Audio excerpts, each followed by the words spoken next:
I'm pretty sure I'd be upset too if I was somebody else. I'd be mad at Mayweather too. How for 29 years or 30 years you keep getting money like this? I'd be mad too. I'd be hating on Mayweather too. Continue to hate. You know, people only talk about winners. I'm a winner, so continue to talk. See, I'm balling the crocodile phones, Himalayan phones, crocodile bags. It's my life, man. Keep hating.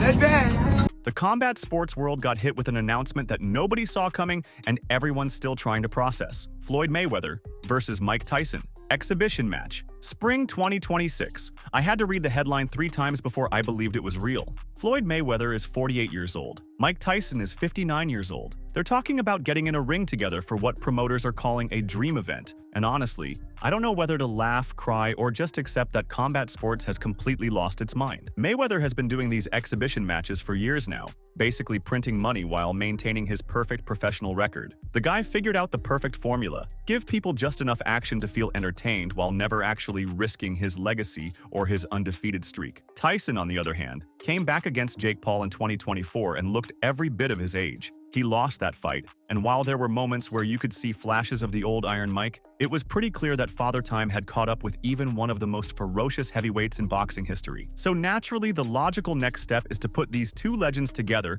in what's basically going to be the most expensive sparring session in combat sports history. No confirmed venue yet, no locked-in rule set, just 2 massive names and the promise of another legendary show. Tyson's reaction to the announcement was pretty telling. The guy admitted he could hardly believe it was real, which honestly makes 2 of us. There's something surreal about watching childhood heroes agree to participate in what's essentially performance art, disguised as competitive boxing. Floyd, being Floyd, promised fans another legendary show with all the confidence you'd expect from someone who's never met a payday he didn't like. The man has turned exhibition boxing into a personal ATM machine, and apparently age and logic aren't going to slow down that money train anytime soon. The whole thing feels like we're living in some alternate reality where nothing has to make sense as long as it generates enough social media buzz and pay-per-view buys. Boxing has officially become professional wrestling, except the characters are real people and the storylines are somehow even more ridiculous. Now, just when you think today couldn't get any weirder, you remember that whole Raja Jackson situation where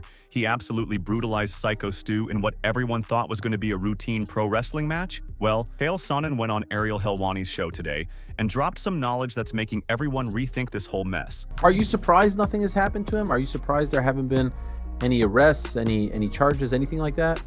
No, they can't and they won't make an arrest until Psycho Stu says that wasn't planned. Everybody on the card that night said before the match they're going to beat the hell out of their opponent. Everybody on the card that night, winners and losers, hit their opponent. Everyone on the card that night picked their opponent up, threw him to the ground. The difference was they were performing. What was in their heart was different. It appeared that Raja stopped performing and started to try to injure a man. And that is the difference between the show and a crime. But when I say that's what it appears, only Stu gets to stay. The rest of us are marks. Only Psycho Stu gets to say that, and he has up to 12 months. I have a feeling he might drag this on, but they're not going to go just arrest him because they have a video of a pro wrestling match, and the audience doesn't get to decide what's real and what's not. The audience job is to be entertained and constantly fooled. So they don't actually get to say how bad this was. Only one person does, and that's Stu, and so far, he's remained silent. He believes that if he doesn't protect the business, that he's hurting the business. He also believes if he goes to the police, he gives up his character as a legitimate badass. They have $1 million insurance policy. I have to carry this exact same insurance because I'm a promoter here in Oregon, and believe me, that settlement would be done quickly and for all $1 million. But Stu's gonna have to juxtapose taking that money and going down the legal route against the character and the brand of wrestling. I don't know which he's going to choose, but it's not a simple choice. One gets you $1 million, the other one costs you your identity. And people will do anything to protect their identity. according to Chael, and you know he always has the inside scoop on the business side of combat sports, there's a reason we haven't seen any arrests or criminal charges despite that video being more brutal than most UFC finishes. It all comes down to the weird legal gray area that professional wrestling exists in. When you sign up for a pro wrestling match, you're basically consenting to get beat up. Everyone knows they're going to get slammed, punched, thrown around, and potentially injured. Chael being Chael, he's absolutely fascinated by this whole situation because it's exactly the kind of messy, complicated drama that the combat sports world specializes in. You've got questions of consent, performance, legal liability, insurance fraud, and personal reputation all tangled up in one completely insane incident. The more I think about it, the more I realize how weird pro wrestling actually is from a legal standpoint. These guys are basically agreeing to assault each other for entertainment, and as long as everyone's on board, it's perfectly legal. But when someone goes too far or when the performance becomes real, suddenly you're in this bizarre legal gray area that nobody knows how to handle. While everyone's trying to figure out the Raja Jackson situation, Javier Mendez decided to drop some serious wisdom about the upcoming Islam Makhachev versus Jack Della Maddalena fight. And let me tell you, this man does not mess around when it comes to protecting his fighters. JDM made some comments recently suggesting that Islam's striking would be easier to deal with than Bilal Muhammad's. And apparently Mendez heard about this and decided to provide some education. If he's saying that, I hope that he goes in believing that, because when he gets in there with Islam, you're going to find out a whole different story, because I'm sorry, they're completely different. And by no means is Islam an easy for anybody to understand. Any MMA fighter that's a striker, that's not going to have an easy time with him. I've been with this kid like going on 11 years of watching him just destroy everybody on the stand-up, guys that are much better stand-up than him, and he still destroys them. So no,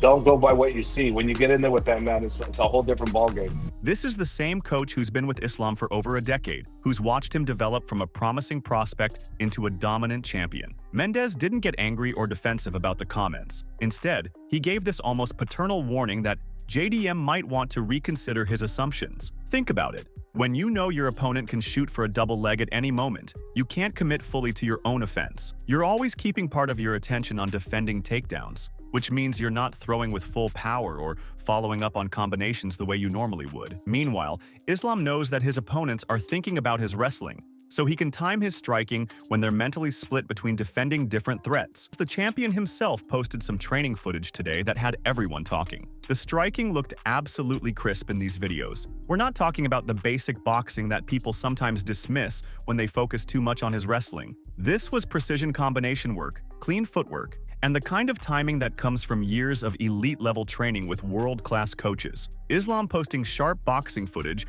while his coach warns about underestimating his striking creates a pretty clear message about what kind of fight he's planning to bring. While all this title fight drama is building, we got Alex Pereira going viral, but not for anything you'd expect from the most terrifying knockout artist on the planet. Tá sempre no inglês, né, Patão? How do you say that? Fight. Fight. How would you say that? Fight. Spell fight. Agora escreve fight aí, ô Patão.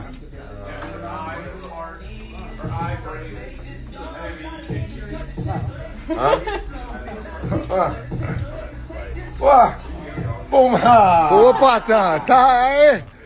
É a mesma pronúncia, porra. Como assim? Mas não, véio? porque não tem explicação, porque é diferente. Patão, porra, vai ter que ter paciência, cara.